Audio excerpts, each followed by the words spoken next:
Bom dia, boa tarde, boa noite, dependendo da hora em que estiver a ver o vídeo. Fala deste lado, Dírio Mid, estudante do curso de Contabilidade e Auditoria. Ah, Faço este vídeo para falar sobre os documentos comerciais. Dizer que documentos comerciais são comprovativos das transações comerciais, ok? E servem de base para os registros contabilísticos. Ah, o que é que queremos dizer com esta informação? Bem, sabemos que, na maioria das vezes, a contabilidade ela é feita para a atividade empresarial, ela é feita dentro das organizações e as organizações realizam transações comerciais, ok? Então, essas transações comerciais ah, devem ter algum comprovativo, ok? A esses comprovativos obtidos ou originados pelo processo de compra e venda, nós chamamos de documentos comerciais. E, ao mesmo tempo, estes documentos vão servir de base para aqueles que são os registros contabilísticos. Em outras palavras, estamos a dizer que nós vamos recorrer aos documentos comerciais para fazer os nossos registros, para reconhecermos, por exemplo, as despesas que as empresas incorrem no seu dia a dia. Vamos recorrer a documentos comerciais, vamos recorrer aos documentos comerciais para suportar os nossos registros, para suportar aquela que é a contabilização das operações, ok? Os documentos comerciais podem ser classificados de duas formas.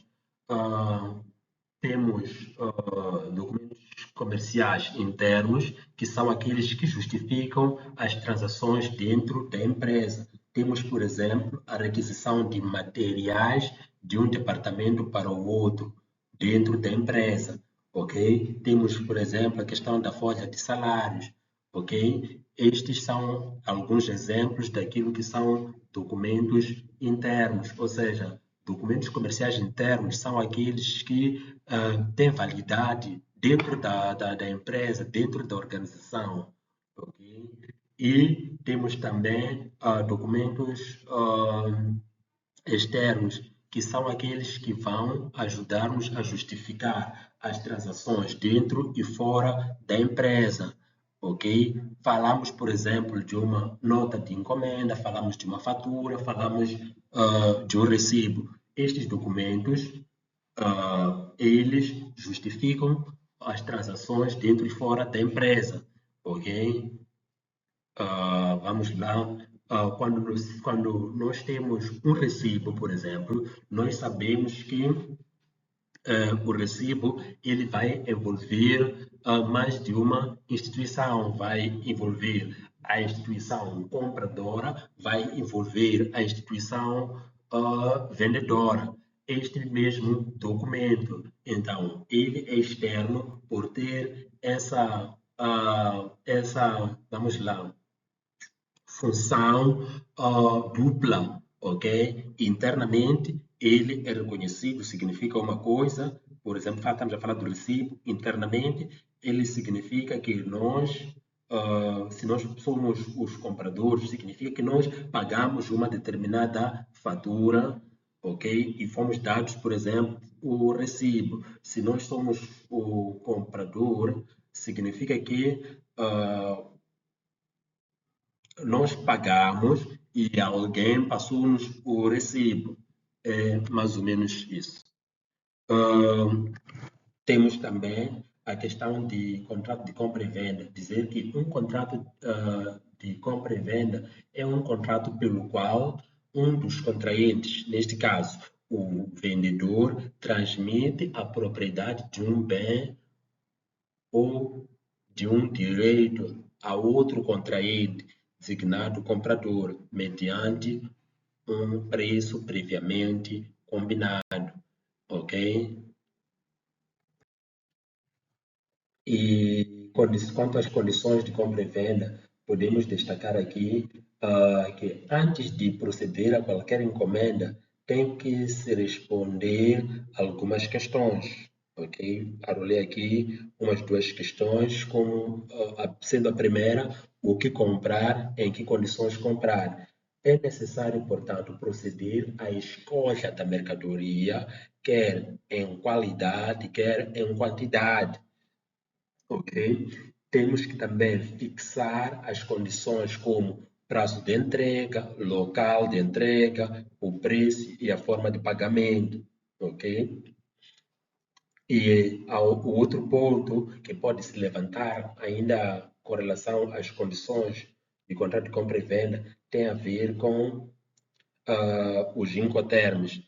Ah, Durante muito tempo, eu quero primeiro dizer que, para eliminar as dúvidas de quem paga as despesas de transporte, de seguro e a responsabilização da conservação, a Câmara Internacional, a Câmara do Comércio Internacional publicou as definições que ficam conhecidas como Incoterms, que quer dizer International Commerce Trade. E os Incoterms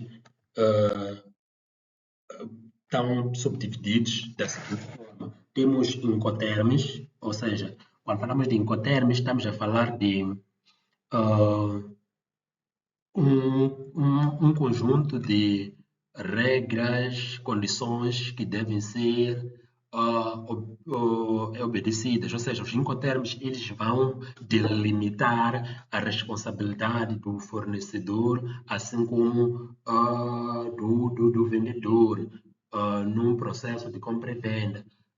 Temos os incoterms definidos para os transportes por rodovia. Temos o contrato FOTI, que quer dizer Free on Track, sobre o caminhão no local de expedição ou local de destino, ok? Através este critério, define ou defende que todas as despesas até o local de carregamento ou destino são por conta do vendedor. Significa que este tem a responsabilidade de fazer o carregamento da mercadoria, ok? Não se responsabilizando pelo frete e outras despesas que adiante se incorrer. Por exemplo, se adquirida uma mercadoria em que o vendedor se encontre na beira e o contrato for forte beira, então este terá que proceder ao carregamento da mercadoria dentro do caminhão na beira, não sendo obrigado a pagar o frete, mas sim as despesas de carregamento e as outras surgidas até ao carregamento. Ok. Numa situação, por exemplo, em que nós estivéssemos a usar o contrato Forte Maputo, sendo que nós estamos na beira, significaria que nós, como fornecedores, como vendedores, teríamos a obrigação de incorrer todas as despesas até ao local de destino em Maputo, usando o contrato Forte Maputo. Também temos contratos para transporte por caminhos de ferro. Temos FOR, que significa Free on Rail, sobre o vagão na estação de expedição ou local de destino. Este tipo de contrato, né, se nós tivéssemos, por exemplo, vamos recorrer ao mesmo exemplo, se nós estivéssemos na beira e tivéssemos um cliente em Maputo, um comprador em Maputo, então significa que se nós celebrássemos um contrato designado for beira, a nossa responsabilidade como vendedores seria apenas a nossa responsabilidade seria apenas em colocar as mercadorias no vagão na beira, ok? Depois de colocar as mercadorias no vagão, a nossa responsabilidade cessava, o que significa que depois da beira até Maputo, os riscos, as responsabilidades ficam por conta do comprador. E se tivéssemos, por exemplo, for Maputo, estamos a dizer que sendo que nós estamos sediados na beira, nós teríamos que incorrer todas as despesas, ok, da beira até todas as despesas, tirando a mercadoria do nosso armazém, colocando no vagão, pagando frete, o seguro, até Maputo, ok? Se tivéssemos o contrato forma por exemplo, ok? E também temos incoterms para transporte marítimo ou fluvial. Temos, por exemplo, o contrato FAS, que significa Free and Long Ship, livre ao lado do navio, do porto de embarque ou do parque de destino.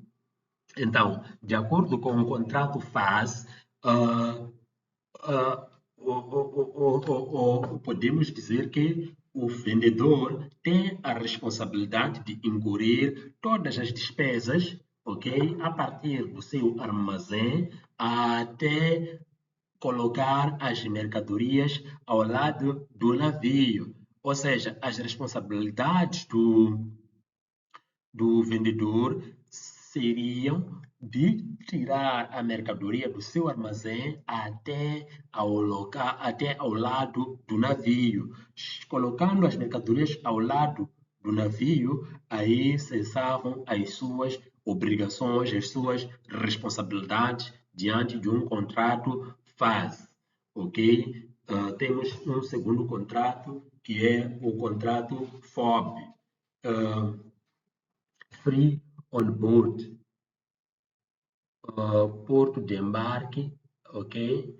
Livre a bordo no porto de embarque. Então, através do contrato FOB, entende-se que o vendedor ele tem a responsabilidade de tirar a mercadoria do seu armazém e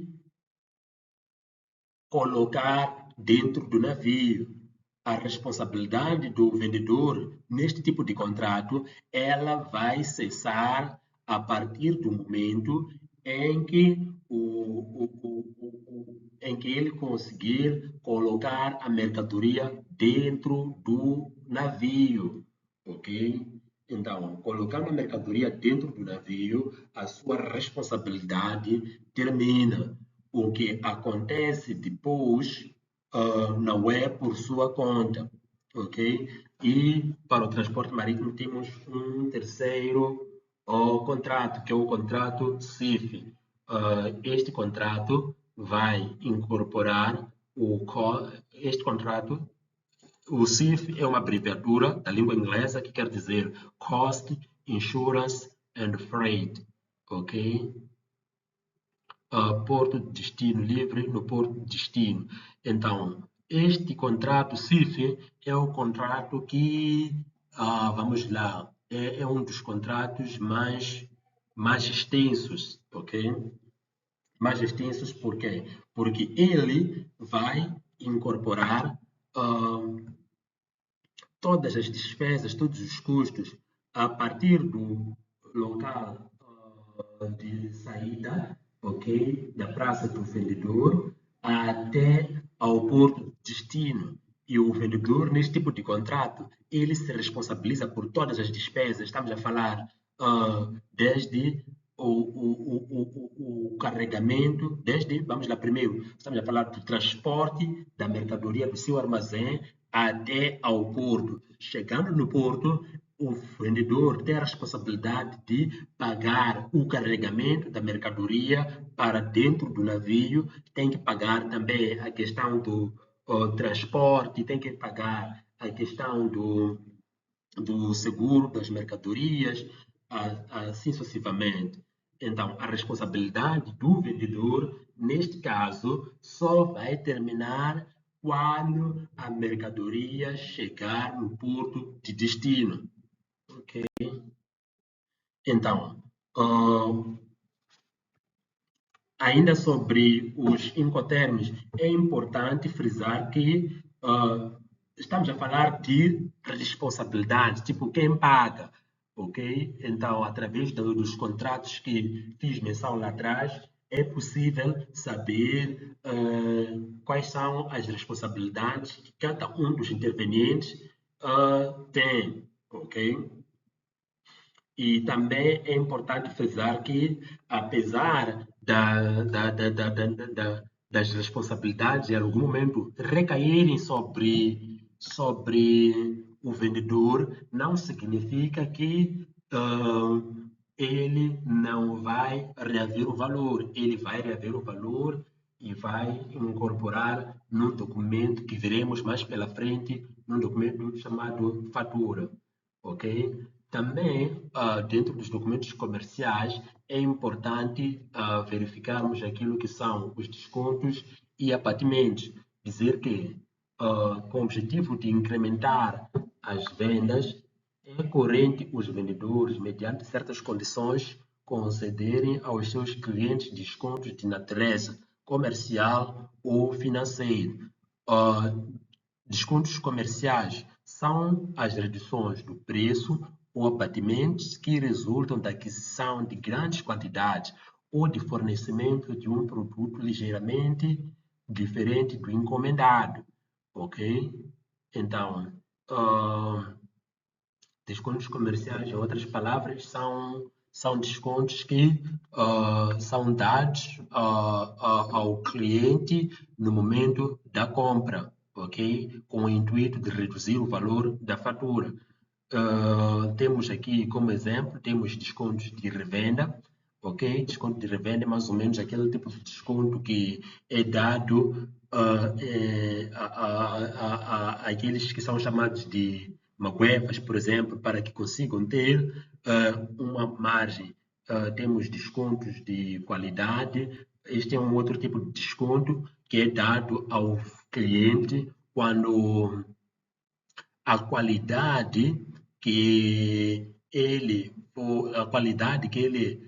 for a receber for diferente da qualidade que ele solicitou. Temos também bônus, ok? Temos também bom peso.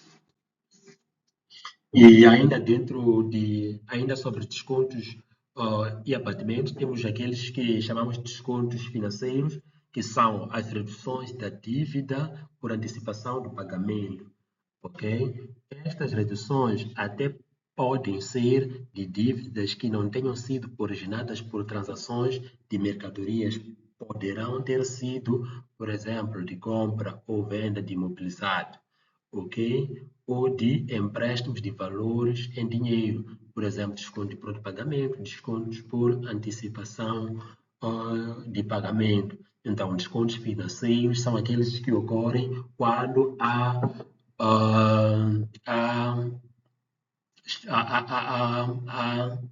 um pagamento, né? E depois temos descontos sucessivos. Estes descontos sucessivos, eles podem ser financeiros ou comerciais. E, ok, aqui coloquei 10% mais 5%, mas isto não é estático. Podia ser 1 mais 2%, podia ser qualquer número, podia ser qualquer número. Coloquei 10% mais 5% apenas para exemplificar. Então, como é que funciona este desconto? Ok, quando nós damos este desconto, significa que o primeiro significa que o primeiro é de 10%, ok? O primeiro desconto, por exemplo, se nós temos um desconto de 10% mais 5%, significa que o primeiro é de 10%, ok? Incidindo sobre o valor ilíquido do bem.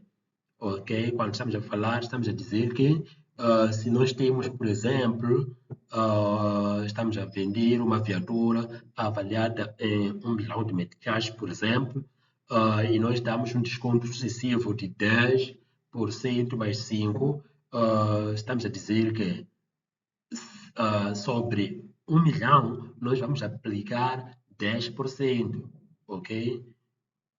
E ah, de 1 milhão, vamos aplicar 10% e sobre se nós temos 1 milhão corresponde a 100%, então significa que tivemos um desconto, concedemos um desconto de 10%, logo o cliente terá que pagar, por exemplo, 90%. Então, estamos a dizer que os outros 5% vão incidir sobre os 90%, ok? Quando dizemos que o primeiro é de 10% incidindo sobre o valor líquido do bem, o segundo é de 5% incidindo sobre o valor líquido do bem após o primeiro desconto. Então, o exemplo que eu estava a dar de uma viatura avaliada em 1 milhão de meticais, ok? Estamos a dizer que se nós quisermos dar um desconto de 10% mais 5%, faríamos da seguinte forma: aplicaríamos 1 milhão vezes 10%, teríamos o valor correspondente a 10%, ok? Então, no valor de 1 milhão, qual seria o passo a seguir? O passo a seguir seria ah, deduzir os 10% num milhão, ok? Onde ficaríamos, por exemplo, com 900 mil, ok? E sobre os 900 mil, vamos aplicar os 10%, os 5%, desculpa, ok? Teríamos 100 mil mais 900 mil vezes 5%, teríamos o valor total de desconto sucessivo. Ok? E vamos agora para as fases e a documentação de compra e venda. Dizer que, primeiro, como vimos lá no princípio, o processo de compra e venda é um processo que envolve dois intervenientes principais, que são o comprador, ok? Aquele que deseja adquirir algum bem ou serviço. E temos o vendedor, aquele que tem o bem ou o serviço solicitado pelo comprador. Ok, estes são os dois principais intervenientes do processo. Então, como dizia, o processo de compra e venda é um processo que envolve dois principais intervenientes, falo do comprador, assim como do vendedor. E no processo de compra e venda podemos destacar quatro fases. A primeira fase, que é a fase da encomenda, a segunda, que é a fase da entrega, a terceira, que é a fase da liquidação, e por fim temos a fase do pagamento, que é a quarta fase. Assim, de forma breve, neste esquema, nós conseguimos perceber que na primeira fase, o comprador ele vai emitir um documento designado nota de encomenda, ok? Ele vai emitir este documento para o vendedor e, por sua vez, o vendedor faz a entrega das mercadorias, ok? Mandando um documento designado guia de remessa. Aí já estamos na segunda fase. E aí, na segunda fase, o comprador envia um documento chamado de documento, desculpa, está na recepção. Ele manda esse documento para o vendedor, ok? E na terceira fase, o vendedor emite uma fatura, pode emitir também uma nota de débito, assim como uma nota de crédito, ok? Na quarta fase é onde o vendedor emite um recibo, ok? Assim, de forma explícita, irei explicar e mostrar cada tipo de documento. Então, a nota de encomenda é o documento onde o comprador especifica a quantidade da mercadoria pretendida, bem como as condições de entrega e pagamento. Em geral, é preenchido em duplicado, sendo o original para o vendedor e o duplicado para o comprador. Então, temos aqui um exemplo de uma nota de encomenda.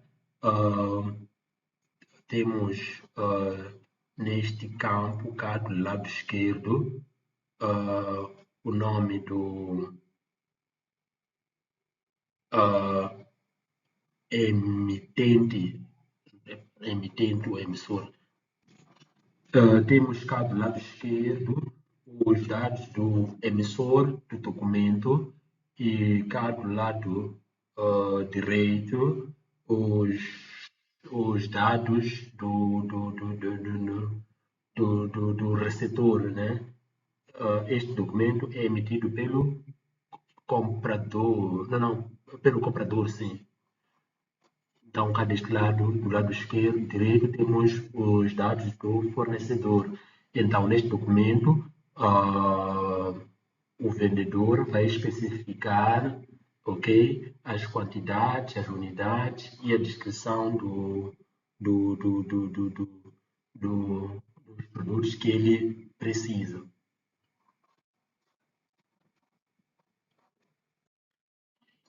Então, depois disso, temos a guia de remessa. Este é um documento que acompanha as mercadorias e serve para o comprador proceder à conferência dos artigos recebidos. Ok? Temos também talão de recepção. É devolvido pelo comprador ao vendedor após a recepção das mercadorias conforme as mercadorias recebidas. Então, temos aqui um exemplo de uma guia de remessa, okay? Onde temos os dados do, do emissor, do lado esquerdo, temos os dados do receptor, neste caso que vai ser o comprador. Ok? Temos aqui as quantidades, temos as unidades, a descrição dos produtos, o preço, assim como o valor, né? Então, por baixo temos um outro documento, só para termos uma ideia de como é que é um talão de recepção, né? Então, é mais ou menos organizado desta forma, onde o comprador vai preencher, uh, vai preencher, okay, informando ao vendedor que recebeu as mercadorias de acordo com a sua nota de encomenda, por exemplo.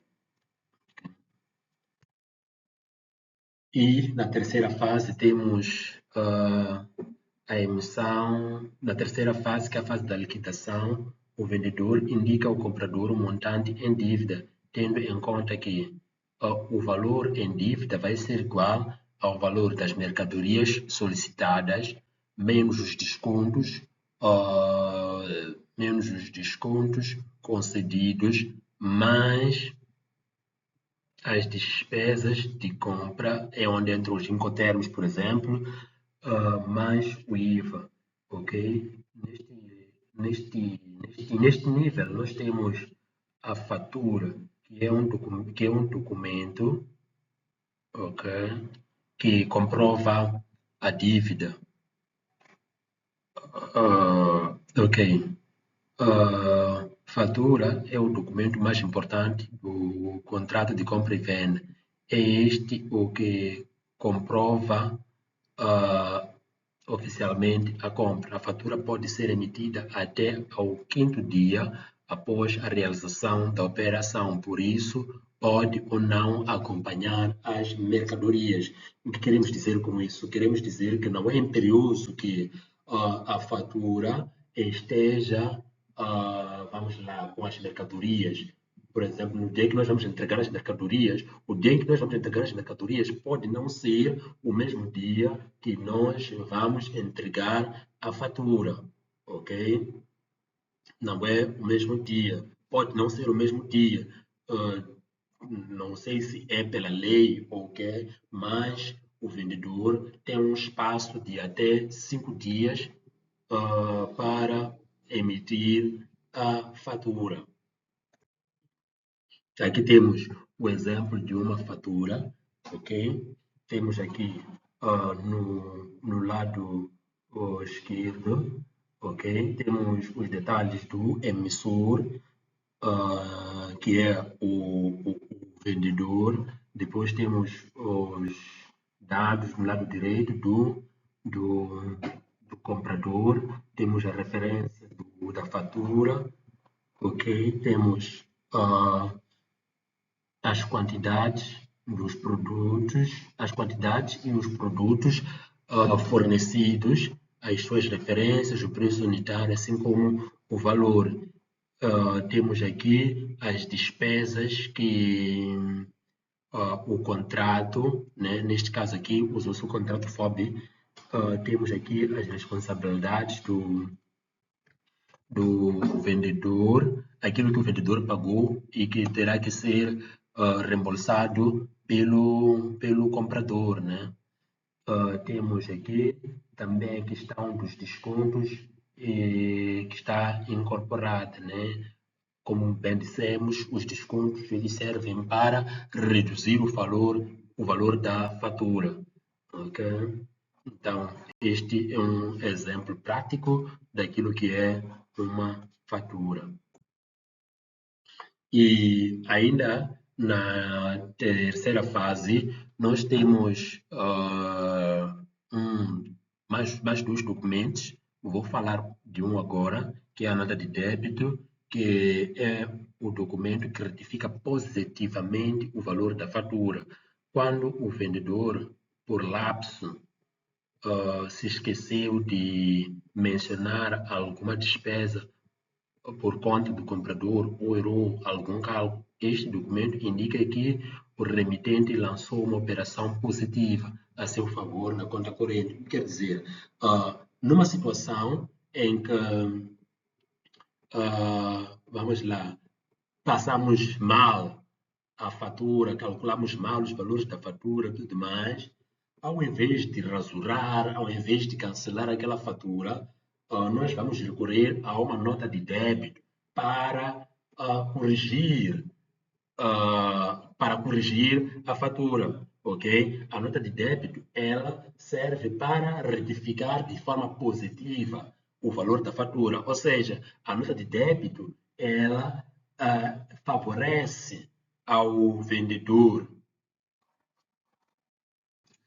Então, para corrigir, ao invés de recorrer a rasuras, corretores, andar a viciar o documento, nós vamos emitir uma nota de débito, ok? A nota de débito, ela serve para aumentar o valor da fatura, ok? A nota de débito, ela beneficia ao vendedor, ok?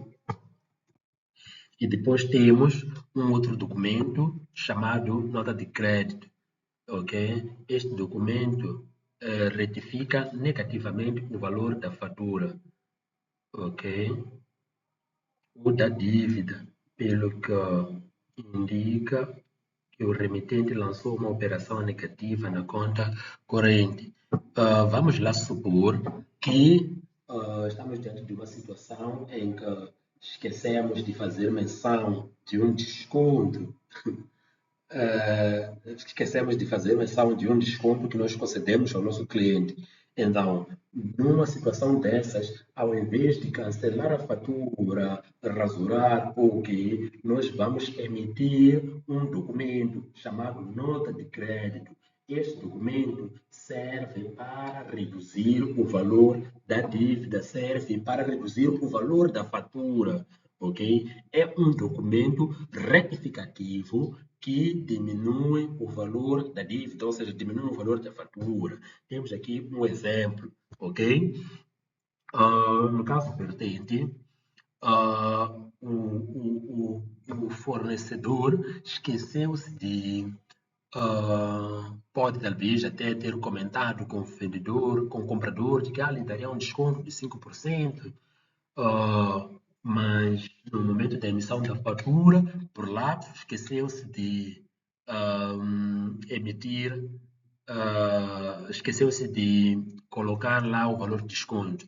Então, para compensar, o que foi que ele fez? Ele submeteu uma nota de crédito, onde colocou todos os produtos que deviam beneficiar do desconto e colocou lá o desconto devido, ok? Então, através deste documento, significa que o comprador, quando chegar o momento do pagamento, poderá simplesmente,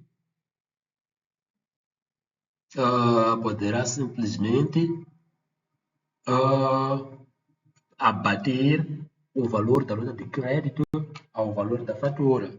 É funcional. Ok? E depois, ah, da terceira fase, depois da emissão daqueles três documentos, da terceira fase, vamos para a quarta fase, que é a fase do pagamento. Ok?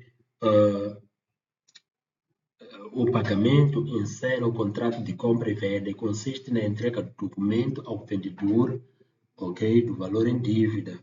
O pagamento da dívida pode ser imediato, ok, quando se realiza em simultâneo com o fornecimento do bem ou do serviço. O pagamento pode ser diferido quando tem lugar em momentos diferentes, ou seja, quando vamos lá, nós compramos a mercadoria hoje e decidimos fazer o pagamento amanhã ou numa outra data diferente da data da aquisição. Então, estaríamos diante de um pagamento diferido, ok? E nesta quarta fase, há espaço para emissão de um documento comercial, que é o recibo, ok? É o documento passado, ou seja, o recibo é o documento passado pelo fornecedor, ok? Quem recebe o valor, em regra geral, é quem passa o recibo, que serve para dar quitação ao comprador. Em outras palavras, estamos a dizer que o recibo é um comprovativo, ok? Que vai comprovar com A mais B de que nós não temos nenhuma dívida, ok? Significa que quando nós temos o recibo, significa que houve pagamento. Em nenhum momento deve-se emitir o recibo sem que haja o pagamento. Ok? Temos aqui o exemplo de um recibo. Ok?